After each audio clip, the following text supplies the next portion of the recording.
Proyek main sara antek rezim ketika Aminoto direnggut dari nama aslinya. Di video itu ada logo Partai Demokrat.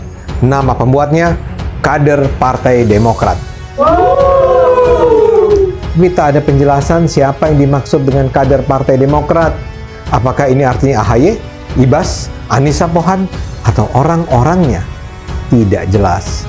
Tidak ada keterangan siapa pembuatnya yang bisa mempermudah diskusi. Ini adalah semacam video yang disebar oleh anonim pengecut yang tak berani menunjukkan jati dirinya. Tapi saya duga sih kecuali ada elit Partai Demokrat yang nyinyir melulu itu, akhirnya suara pendukungnya turun nyaris separuh dari 14% beberapa waktu lalu anjlok ke 8%-an kemarin. Berdasarkan dari hasil survei terbaru Litbang Kompas. Gak main-main loh, ini yang survei Litbang Kompas. Apakah Demokrat akan bilang bahwa anjloknya suara partai milik SBY itu karena ulah media? Kandidat calon presiden yang sangat kuat ini, sehingga mereka juga tidak jelas berpihak di mana. Anjloklah kursi Demokrat di DPR menjadi sekitar 7,7%.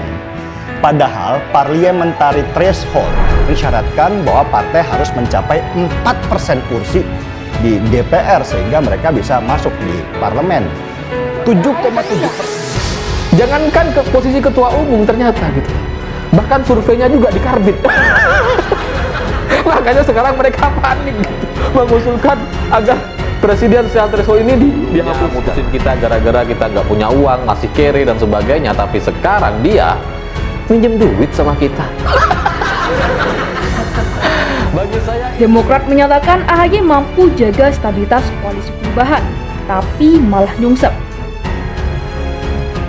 Wakil Sekretaris Jenderal Partai Demokrat, Johnson Sitindaun menyebut, ketumnya yakni Agus Harimurti Yudhoyono layak menjadi cawapres Anies di Pilpres 2024. Menurut Johnson, AHY memiliki kemampuan menjaga stabilitas koalisi sebagaimana kriteria yang diinginkan Anies selaku capres dari koalisi perubahan.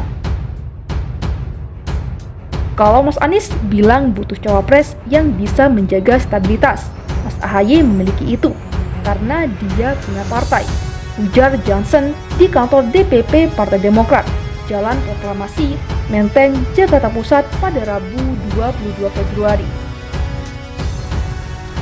Selain itu, kata Johnson, AHY juga memiliki elektabilitas tinggi sebagai cawapres. Hal itu bisa mendongkrak suara Anies nantinya. Ya, tentu ada ukuran. Dan selaku kader Demokrat, pasti berharap bahwa ketua umum saya jadi cawapres.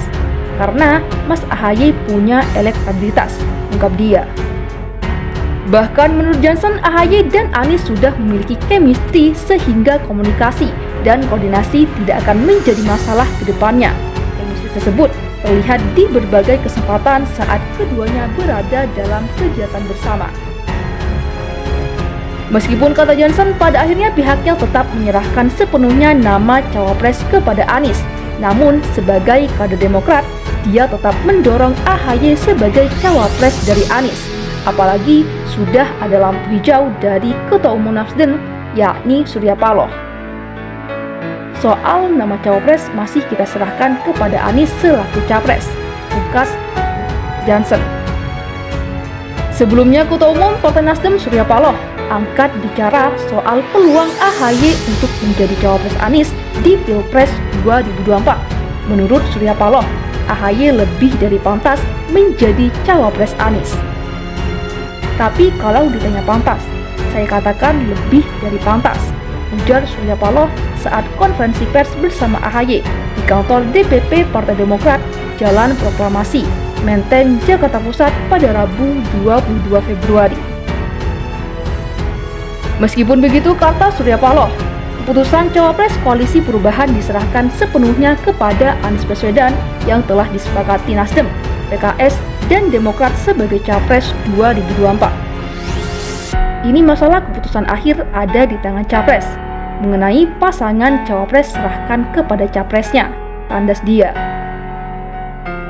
Lebih lanjut, Paloh menyatakan AHY adalah orang yang lapang dada dan legowo apapun keputusan Anies nantinya. Menurut dia, AHY siap untuk menjadi cawapres maupun tidak menjadi cawapres dari koalisi perubahan. Jangankan Mas AHY, saya juga cocok. Jadi kita lihat saja progres yang berlangsung nanti. Tapi yang saya pahami dari seorang AHY, cawapres boleh, tidak juga tidak apa-apa. Mudah-mudahan saya tidak salah. Ungkap Surya Paloh.